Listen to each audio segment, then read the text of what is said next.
I think another distinction that's worth exploring is maintaining your relationship versus growing your relationship. We are both of growth mindsets in our personal life, in our individual lives, in my work life, your work life, in our finances. We're very big into the sort of achieving and growing and getting better at that. And I think many relationships are in maintenance mode. They're just sort of going along. And there can be lots of reasons why they're just going along. I think a main reason, or often a reason, is you're comfortable. Like maintenance is easy. It's just you're kind of cruising along.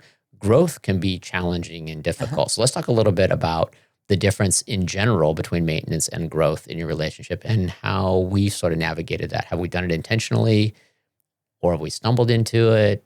Where are we? That's a good question. I don't know. Because I would say now is intentional. Earlier on, maybe stumbling. And that it just kind of... I would say we stayed in maintenance mode for a very long time. Yes. And I think when we had young kids, maintenance/survival mode, however you want to name that, was probably part of it, right? Yeah. I think we had a couple years there without kids, and that was sort of the easy cruising time. Yeah. Didn't take a lot of, everything was new and building and easy there, right? And I think we hit a level where we had the kids, and then went into sort of a maintenance, managing twins, survival mode. Yeah. So I think I agree. Early on, it was definitely maintenance mode. Yeah. And I don't know, would you say that moment you mentioned earlier about the coming home, about the finance, was that a acknowledging that we're in the maintenance mode but we want more than that for us, for our relationship? We want to grow. We just don't want to maintain. We want it to be more. Yeah. I think looking back, we can name that change. It's super easy to name it looking back. And it started as a financial change where we built a lot of synergy together in finances, but it didn't take it a whole lot longer to go, well, when you build a financial foundation that's solid for each other, with each other, that the natural extension is your relationship is going to improve. And if it didn't take it was a very intentional move for us to realize, wait a minute, if we leaned in and we really focused on our finances together, well, shit, we can apply that to many other areas. And did it change how we started relating with each other? Absolutely. Well, our communication got better because if you're going to make very tough financial decisions, you better communicate about them. Right. You have to talk about it. And that's not always comfortable. Right. And this is our tip jar time to where communication is one of those driving pieces we always talk about. But I think one of the first intentional moves from just maintaining happened in our finances. Yeah. And it just spilled over into other areas. I was just going to say, I think it gave us momentum.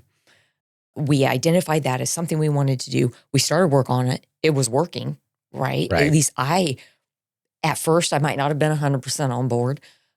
You weren't, but that's fine. But once I got on board and I started seeing the debt go down, my college loans go down, all that go down. Oh, it got exciting. And that's probably why I like the grocery shopping so much. I learned at that time, I used to cut coupons for hours. I even made the girls cut coupons. I would identify which ones.